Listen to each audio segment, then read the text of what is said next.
Let us now understand the second property about the conductor, that says that electric field just outside the charged conductor is perpendicular to the surface of conductor.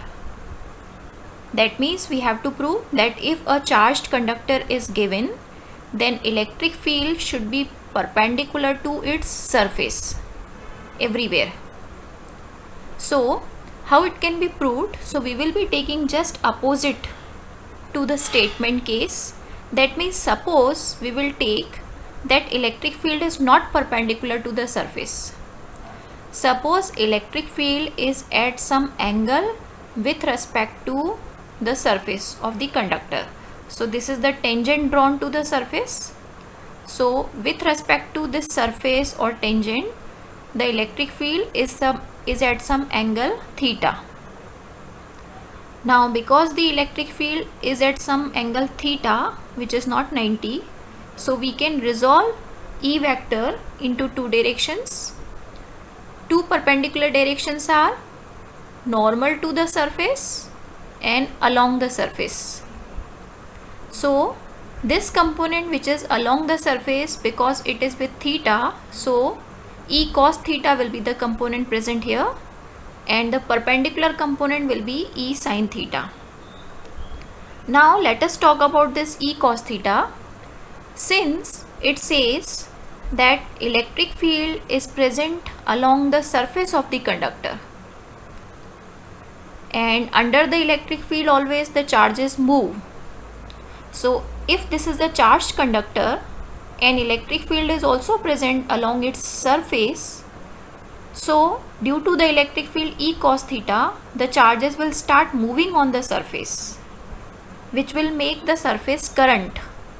But there is no surface current in electrostatics for the conductor. That means on the surface the charges cannot move.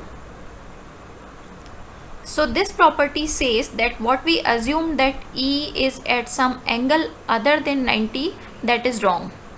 So electric field should always be perpendicular to the surface of the conductor. So always remember students that whenever a charged conductor is given, the electric field direction will always be perpendicular to its surface. Let us proceed to next properties.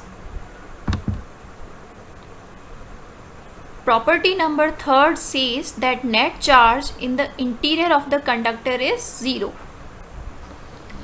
In the first property we have discussed that inside the conductor the electric field is 0, net electric field is 0. So using that net electric field 0, we can easily prove the net charge 0. That can be done by taking the help of Gauss theorem. Suppose we apply the Gauss theorem for the surface of the conductor, then integration of E dot ds equal to q by epsilon 0. This says that if net E is 0 inside the conductor, if we substitute 0, then net charge will also become 0.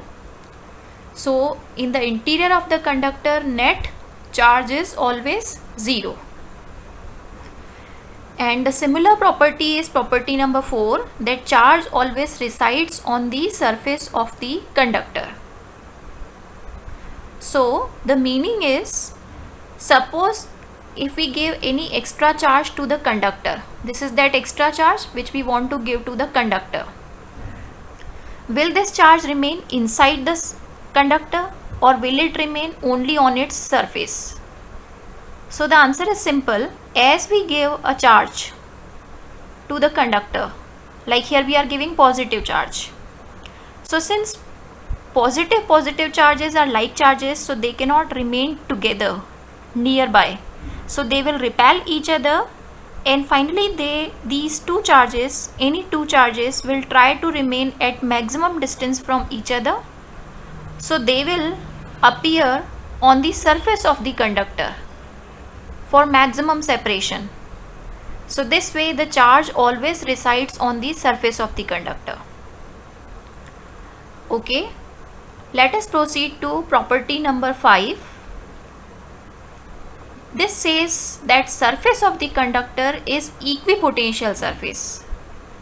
Now we have already understood that equipotential surface means the surface where the potential is constant. So let us take the help of potential and electric field relation, because electric field idea we already have about the conductor. So we can take the help of electric field information to get the voltage information or potential information. So we know this relation dV by dr equal to E, and for the interior of the conductor we have proved that net electric field is 0. If we substitute it 0, then this gives dV equal to 0, and whenever the differentiation of any quantity is 0, that means that quantity is constant. So voltage is constant. So the whole surface of the conductor is the equipotential surface, and whatever is the voltage present on the surface of the conductor, that should proceed in the middle region of the conductor also, because in the middle region or in the interior region electric field is 0, so voltage should be constant. So suppose on the surface of the conductor voltage is 1 volt, and this whole surface should be of the same voltage, constant voltage. So in the interior also the voltage should be same as what is present on the surface. So meaning is that surface of the conductor is equipotential surface. Okay, let us proceed to next property now. And the sixth property about the conductor is that just outside the conductor electric field is equal to sigma upon epsilon 0. Sigma means surface charge density of the conductor. So we have already discussed about electric field in the interior of the conductor. So net electric field in the interior of conductor was 0. Now we have to talk about the electric field outside the conductor. So we have discussed the direction till now, that direction of electric field outside the conductor is perpendicular to its surface, and now we have to find out its value. So again using the Gauss theorem we can find the value. So the situation is that we are given a conductor, and suppose this conductor is given total charge plus Q. So let us enclose this surface by Gaussian surface S. So outline is the Gaussian surface, and let us apply integration of E dot ds equal to Q by epsilon 0, that means Gauss theorem, for this surface. So for applying the Gauss theorem we want a small element, area element ds on its surface. So suppose this is the small area element ds. ds vector is the normally drawn outward vector, and after finding the direction of ds vector we have to find the E vector direction. So we have already discussed that electric field is perpendicular to the surface of conductor. This way E vector and ds vector are in the same direction, so theta is 0 between both and cos 0 becomes 1. Now our target is to find out electric field. So let us take out this electric field out of integration. Only integration of ds will be left. That says integration of ds means the surface area of this sphere, that is 4 pi r square. Q value is sigma into surface area. We have substituted again surface area. Finally after cancelling the area, that means 4 pi r square, we are getting the electric field as sigma upon epsilon 0.